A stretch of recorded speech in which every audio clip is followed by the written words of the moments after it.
Hello, Legacy Sabers. Today we're going to be talking about graphing linear functions or also graphing lines, right? Linear functions are just lines. And we're not going to use what we've been traditionally doing, the y equals mx plus b. Now, in these notes, we're going to learn how to graph it using the x and y intercepts and in translated form. So what you're going to need is your notebook and a foldable calculator and a pen or pencil. We have 3 learning targets today, and I actually want you to write them down. The first one is I can determine the x and y intercepts of a linear function. The second is I can graph a linear function using the x and y intercepts. And then the last one is I can graph a linear function using translations of y is equal to x. So before we dive into today's lesson, we're going to recall or remember how we've been graphing a line for the last 2 to 3 years since Algebra 1, right? So we've been graphing lines using y is equal to mx plus b, where m is my slope and b is my intercept. So in this problem, my slope is 6, right? So my m is equal to 6 and my intercept is equal to 5. We always start with the intercept. So we graph that point first. The y-intercept is where it's crossing the y-axis. So we want to plot a point at 5. And then we use our slope, rise over run. 6 is the same thing as 6 over 1. So we can go up 1, 2, 3, 4, 5, 6 to the right one. Or we could go down 1, 2, 3, 4, 5, 6 to the left one. 1, 2, 3, 4, 5, 6 to the left one. And then we connect our points, and that's our line. So we're going to learn 2 more ways in addition to y equals mx plus b on how to graph lines today. So what would happen if our equation was not in the form y equals mx plus b? Well, we used to rewrite the equation so that it was solved for y, but there's an easier way to graph. Now we have, in this example, 3x plus 2y is equal to 4. And when it's set up like this with x and y on the same side of the equation, it's easy to identify our intercepts, and that's what we're going to be doing in the next couple slides. So when we say that an equation has 2 intercepts, x is equal to, or an x-intercept and a y-intercept, what we're saying is that the line that we're drawing or writing an equation of is crossing the x-axis, and in this particular example, it's at this point right here, which is 1, 2, 3, 4, 5, 6, so it's 6 comma 0, and it's crossing the y-axis at this point right here, which is negative 1, 2, 3, 4, 0, negative 4. So that's what these points have in common. They're crossing the axis, whether it's the x-axis or the y-axis. So they're 2 intercepts. So in your algebra tool box or on your tool belt, we have 3 ways that we can graph a line. The first is the classic or the traditional y is equal to mx plus b when we have y set alone to equal something, right? The second is the one that we've been talking about for the last couple slides, is it intercepts, and our example form is like 3x plus 2y is equal to 4, where the x-intercept is the point where a graph crosses the x-axis, so intercepting the x-axis, and the y-intercept is the point where a graph crosses the y-axis. So how we find the x-intercept is we have to set y equal to 0 and solve for x, and how we find the y-intercept is we have to set x equal to 0 and solve for x. And so once we've found those 2 intercepts from our equation, all we have to do on our graph is plot both of those points and then connect the line. So let's look at an example of finding the x and y intercepts of this equation, and then we want to draw a sketch real quick. So what we're trying to do is solve for y and solve for x when both of them are set equal to 0. So I'm first going to plug in for x 0. So I have 5 times 0 plus 2y is equal to 20. Well, 5 times 0 is 0 plus 2y equal to 20. So now all I have is 2y equal to 20. Now I have to divide by 2 to say y is equal to 10.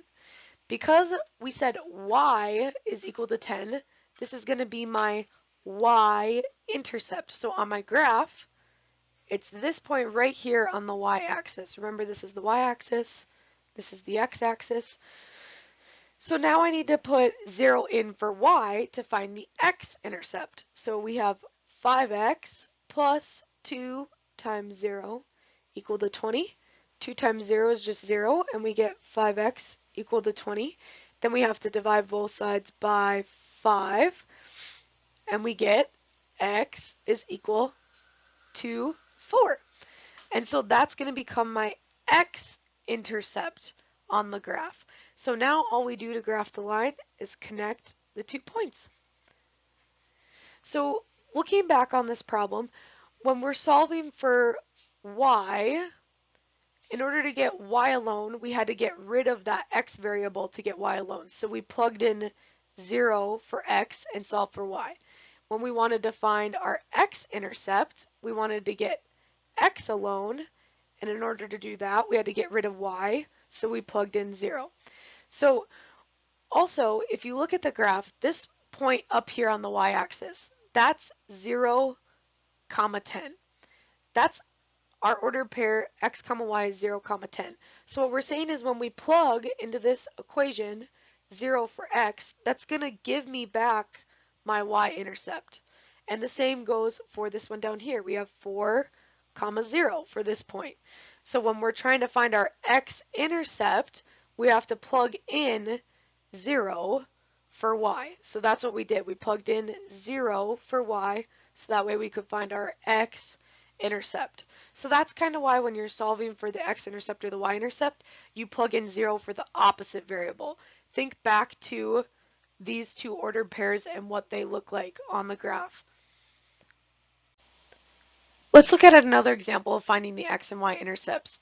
So we just need to set x equal to 0 and we need to set y equal to 0 to find both of them. So I'm going to first set x equal to 0. So I have 3 times 0 minus 9 all equal to 4y. 3 times 0 is 0, so we're left with 4y is equal to negative 9. We want to get y alone. We're solving for y, so we have to divide by 4. So this is our y-intercept. So negative 9 divided by 4 is not a clean number. So if we punch that into our calculator, we're going to get a number back of negative 2.25. So on my graph, that means that it's somewhere between negative 2 and 3. So I say it's roughly right there. So we found our y-intercept, so now we have to find our x-intercept, and in order to find our x-intercept, we have to set y equal to 0. So it's going to become 4 times 0 is equal to 3x minus 9. 4 times 0 is just 0. It's equal to 3x minus 9. So now we have to get x by itself, so if we add 9 to both sides, I'm going to have to write my answers over here because I'm running out of room. 0 plus 9 is 9, equal to these cancel, so 3x. Divide both sides by 3, and we are left with x is equal to 9 divided by 3, which is 3. So that is my x-intercept on my graph. And now all I have to do is connect the points to draw my line. So what if the equation is not in y equals mx plus b form, and the form isn't necessarily easy to find the intercepts? So what if it looked like something like this? Y is equal to 2 times x minus 3 in parentheses plus 4. Is there an easier way for me to just graph it from this rather than solving for y and distributing the 2? And the answer is yes, there's an easier way. So remember that there's 3 ways to graph a line or to sketch the graph of a line. The first one was y equals mx plus b or slope-intercept form. The second one we just talked about is using the intercepts to find those 2 points and connect the dots. And the next one and the last one is using translations of y is equal to x. So the form y is equal to m times x minus h plus k. We have 3 steps to using these translations to graph a line from the original parent function, which is y is equal to x. Remember, the parent function y is equal to x is just a positive line that goes through the origin and has a slope of 1. So we're saying translating from that is moving it up or down, left or right, and then changing the slope on it so it has a slope greater than 1. So we have 3 steps to do that. We want to plot the point, h comma k. We're going to use the slope to find a second point, and then we're going to connect the points from the line. So in this example number 3, what we're going to do is instead of distributing that 2 on y equals 2 times x minus 3 plus 4, I'm going to identify from this form what hk is. So h comma k is the ordered pair. Well, if we look at our equation, this is 2 is my m, and negative 3 is my h, and 4 is my k. So my h is 3, and my k is 4. So I want to plot, that's my first step. I want to plot the point 3, 4. So 3 comma 4 is x comma y. So go right 3, 1, 2, 3, up 4. So that's the point that I'm plotting. And our slope is 2 over 1, right?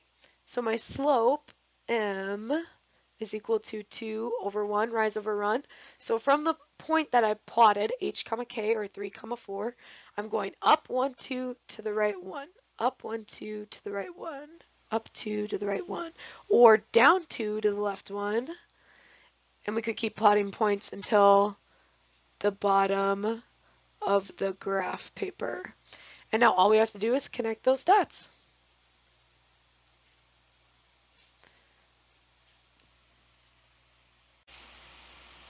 Okay, let's look at example number 4 using the y is equal to m times x minus h plus k.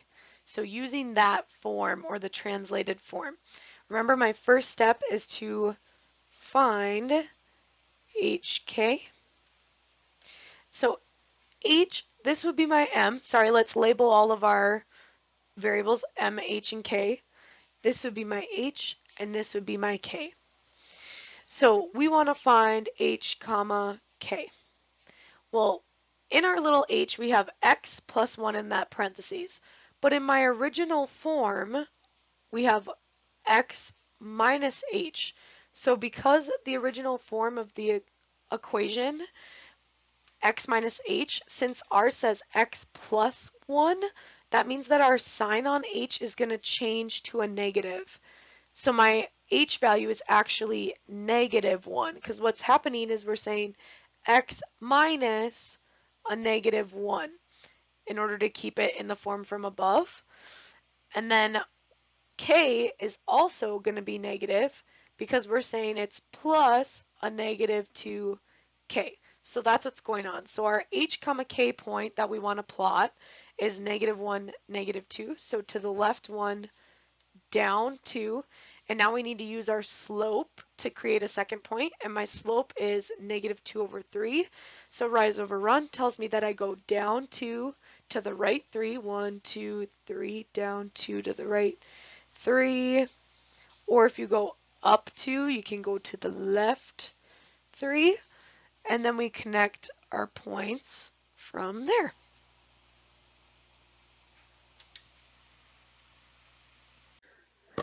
So you're probably wondering why we're reviewing how to graph a line and why we're doing all these different ways to graph a line when it's so simple. Why don't we just use y equals mx plus b all the time?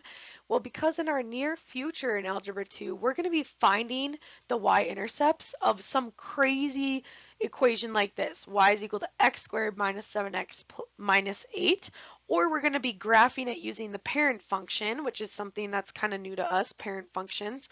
And so the whole point of reviewing lines is because we know lines, so we can use lines to build this knowledge of intercepts and translated forms so that when we have equations that aren't lines, we can still use those translated ways of parent functions and those intercept concepts to graph crazy functions like this one that aren't lines. So stay tuned for these kinds of activities in Algebra 2. So for our summary, we have 3 different ways that we can graph lines, right? In case you're confused, all the writing that's in red is what's going in your foldable, and all the stuff that's in black is stuff that's already been typed for you in the foldable. So that's how we're going to fill out the foldable. So biggest takeaway from today, or the summary, is that there's convenient ways to graph lines based on the equation that was given to you. So if an equation was given to you in the form y equals mx plus b, we just graph it that way. Plot the y-intercept, use the slope to find a second point, connect the dots for the line. If they give you an equation where you have x and y not necessarily set equal to each other, but they're just in there, like 3x plus 2y equals 4, or like we had an example where it was 2y equals 4 minus 3x, something like that, then we can use the intercepts to find our 2 points and connect the dots. So all we do to find intercepts is plug in 0 for the other. So if we plug in 0 for y, we're solving for the x-intercept. And if we plug in 0 for x, we're solving for the y-intercept. And then once we plot those 2 points, we just connect the dots to make our line. And then last, if we have an equation given to us like this in the form y is equal to some number times x minus or plus something, minus or plus some number, we're just going to use HK point to plot that, and then use the slope to find a second point and connect the points from the line. So biggest summary or takeaway from today is that when you're given an equation of a line, you can see how it is written in order to figure out the best way to graph it right away without having to manipulate your equation algebraically. So we'll talk about this some more in class so we get used to these 3 different ways to graph, and we're definitely going to practice when you get back to class. So I want to thank you all for taking such good notes, and I shall see you soon.